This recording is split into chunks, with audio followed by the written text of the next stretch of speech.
The first movement we're going to focus on is lumbar extension. This can be important because we spend so much time hunched over our bikes into lumbar flexion that we want to counteract these forces. It's very simple to do. All we need to do is start face down and just lift up so that you're propped up on your elbows.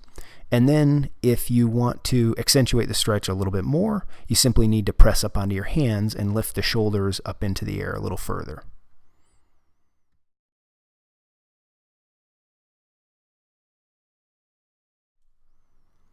Next, we're going to look at rotation.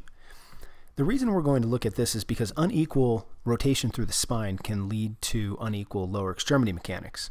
And it can also cause us to sit off-center on our saddle.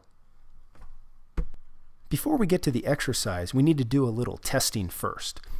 We can do this simply by sitting on the ground and crossing our legs. This kind of helps to eliminate the hips from this movement. Using a broom or a PVC pipe, like in this case, we're going to have it on our shoulders, sit up tall, and we're going to rotate from side to side.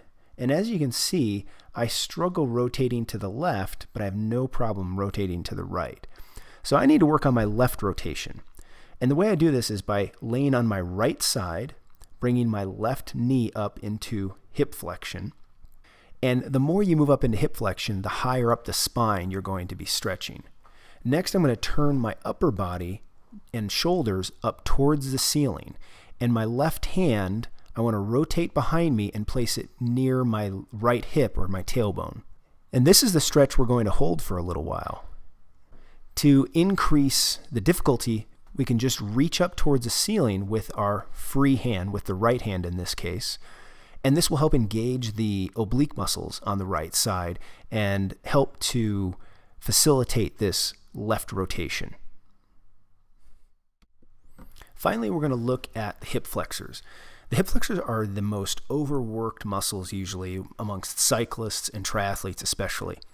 And the exercise we're going to do is very subtle. We're going to start in half kneeling, which in this case has me with my left knee on the ground and my right foot in front of me. By bringing the hips forward but keeping my torso upright, I'll start to feel a small pull on the front of my left hip. This is stretching the hip flexor. But I want to increase this by tightening my left glute muscle and trying to flatten my stomach or tighten my abdominals.